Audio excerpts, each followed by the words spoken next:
So we're going to look at setting camera mouse up and get it working well with the people that you're working with. So I've got the desktop shortcut for camera mouse. Double click on that and it launches. It shows me a list of the webcams that this computer's seen, and I know that the live cam is connected at the moment, so I'll select that one and click OK.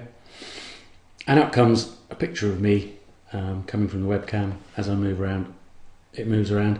And to get camera mouse to start following me, you just need to click on a point on your face.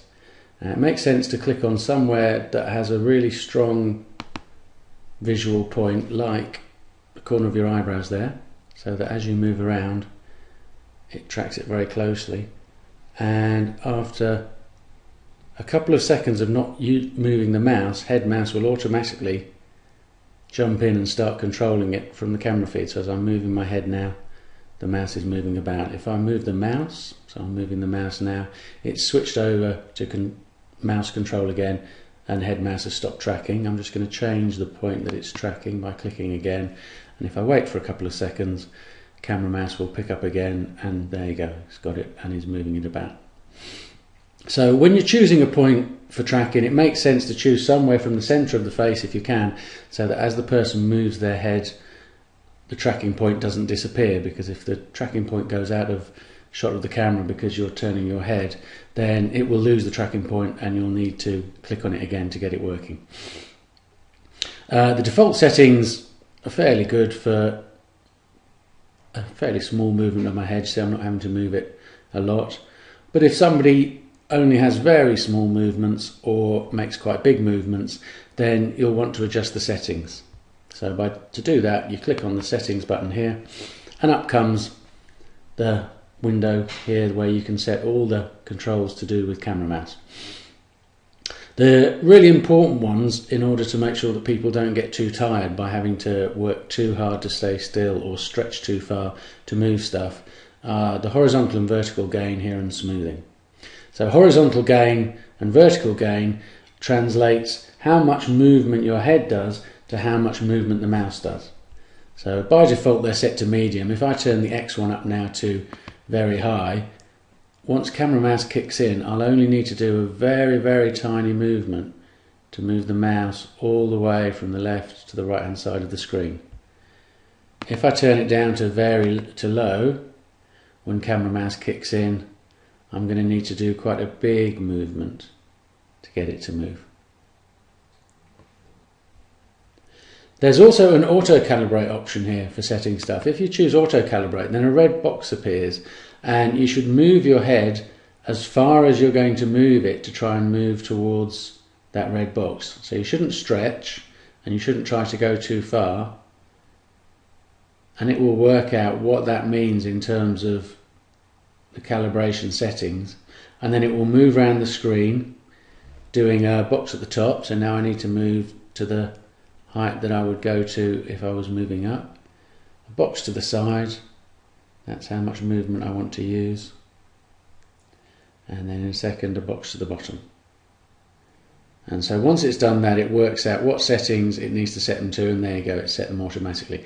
So my vertical gain has been set to extreme because I didn't move my head up and down very much, and the horizontal gain has been set to medium because I moved my head from side to side quite a bit more. If those auto-calibration settings don't work for you, you can go in and carry on changing them, so you don't have to accept what it works out. Smoothing gets rid of wobbles. So at the moment when I'm moving around, if I let camera mouse pick up the mouse again, you can see that the mouse is wobbling quite a bit, and if I try and point at a button, it's really quite hard. Smoothing makes the mouse wobble about less. So now once it picks up, it's not wobbling as much. I've got it vertical gain set on extreme, so it's actually very hard for me to hold it still. Let me turn that down a bit, but you'll see that the mouse is wobbling around much less. There you go, so I can happily get it to sit over that button, which is what I need to do. And setting the gain and smoothing is really critical to making sure that somebody's able to use it comfortably. It means they don't get as tired while they're using it, and they're able to control stuff well. Reversing horizontal movement just flips stuff over, depending on where your camera is and how that works. You might need to do that. Clicking gives you the option to set a dwell so that when you hold over a button it will click for a moment. So I've selected clicking. It's going to do it after 1 second, and it's going to play a clicking sound when it does. So I'm going to go to the setting buttons there, and you hear the click. That was it selecting that. So there we go. Now it's good to set that to a fairly low time so that it clicks quite quickly, but if you set it too low, it means that the mouse will be clicking all over the place, like it is just there, and you may end up triggering all kinds of things that you don't want to. The exclude box here gives you the option to not let camera mouse take the mouse into certain parts of the screen. So I'm going to exclude the bottom 10% of the screen.